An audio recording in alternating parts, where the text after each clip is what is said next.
This season on Navigating Abroad, we're back at the World AI Festival in Cannes, talking to some of the brightest leaders in artificial intelligence. We'll be delving into the important questions around the impact of AI on our world, what the ethical implications are, and how we can ensure these technologies are used for good.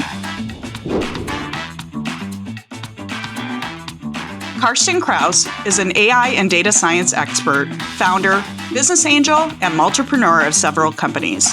His passion for inventing new algorithms led to the creation of products that almost every European uses when shopping online.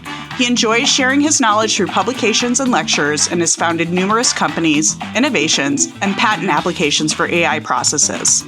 His newest company, CASABLANCA.AI, aims to revolutionize video conferencing by bringing back eye contact.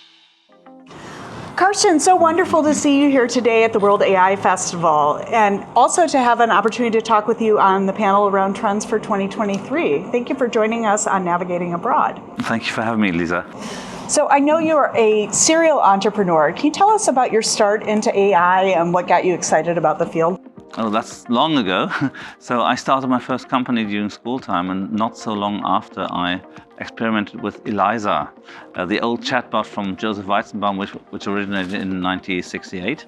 I extended it by self-learning capabilities, basically putting syllogisms into that.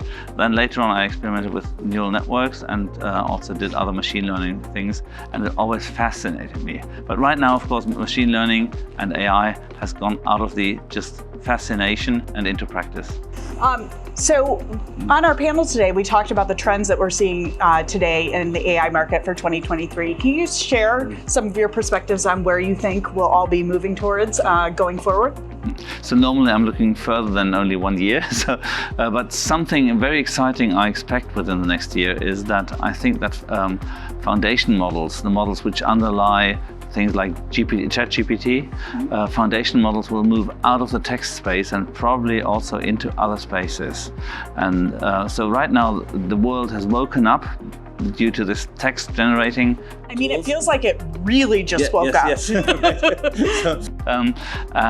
But the potential of these models is so much bigger than just writing interesting text or poems. Yeah, where can you see the applications going in the future beyond the next year? Yeah, so everything where you need to build something based on sequences, and that's a lot in the world. So everything that moves is sequence, everything that is produced in stages is sequence. So like business processes, for example. And I cannot see the precise things that will come this year, but I see that the technology has so many possibilities outside the pure text space. So you lead an AI company today, in fact, multiple ones, but I would love to ask you about CASABLANCA.AI. Can you tell us a little bit more about what you're working on? Yeah, so CASABLANCA, actually the one, not my biggest one at the moment, but we only have 12 people there. But the most interesting thing, the one I'm personally fascinated at, CASABLANCA changed the world of video conferencing back to how it should be, because normally in video calls you don't look at each other because the camera is at the side of the screen. It needs to be. You normally look at each other like this while talking, or you look this way or that way, and you never see the emotions of the others of the other person exactly as you should. And CASABLANCA projects a virtual camera, a pure software camera behind the eyes of the person you're talking to, and thus you're talking to each other as you would just through a window rather than a computer screen and a camera. So it's allowing you to pick up all those body language signals that have been obscured for so many. Exactly that, yes. And it's so much easier to co-create when you can get alignment with someone. Yes. Yeah, and it builds much more trust. So there's research on that topic that people don't build trust when they don't have eye contact.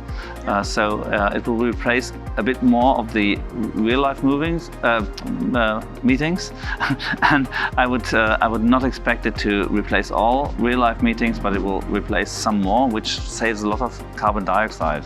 And even in the other ones, which they have not replaced, but which would have taken place anyway, of course, CASABLANCA brings back a lot more emotion and a lot more understanding, because also misunderstandings often result from misreading body language. Absolutely, and I think we could all do with a little bit more humanity back in our lives, especially after being isolated for so long.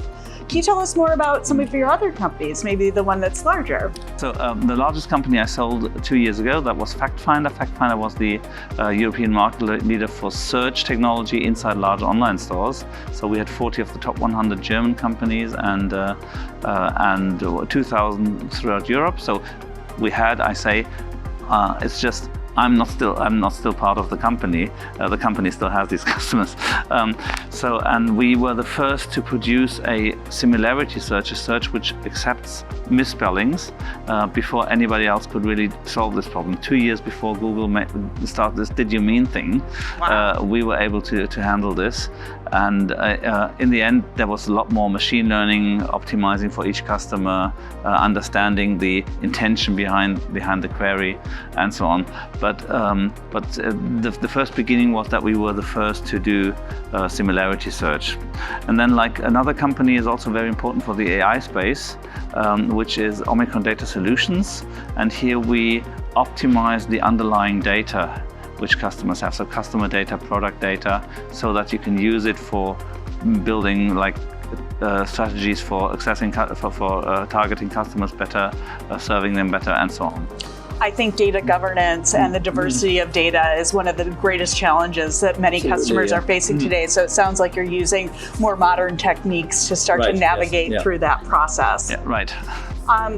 I know that you have a history in the gaming market as well. Can you tell us a little bit about your experience in there? You have a wide range of interests. So I think you read that I did something for Atari computers. I think I did read that. So the thing is that Atari Computer started off as a game company, but in the beginning of the 80s, somebody called Jack Tramiel, the former CEO of Commodore Computers, bought Atari Computers. So he transformed it into a computer company, actually. And gaming only started out later again, and at that time they were focusing on computers, and they were making computers which were as powerful as a Macintosh at the time, so with the same processor, even more RAM, and so on, but like 1/3 of the price. And we produced the programming language for that.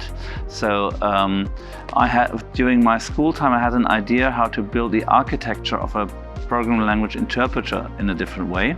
And we realized that for the Atari computer, and after school sold this product to Atari computers, we were 70 times faster than what they did themselves. 70 times is really a lot. Yes. And in the end, our compiler was the fastest compiler on the Atari ST, beating all C compilers, including Ball and Turbo C, which was on all other machines the fastest language. So I think just like computers, oftentimes we learn more from our failures than our successes. Can you share a time where you had to learn the hard way, a lesson, and maybe save some of our viewers from learning that same lesson? Yeah, there are several lessons. So the first thing is, before doing this Atari thing is, we built a basic extension for Commodore 64, and that was a great success. That was during school time, so I was still a pupil. That was for us a great success at the time, we sold. We had 51,000 Deutschmarks monthly revenue.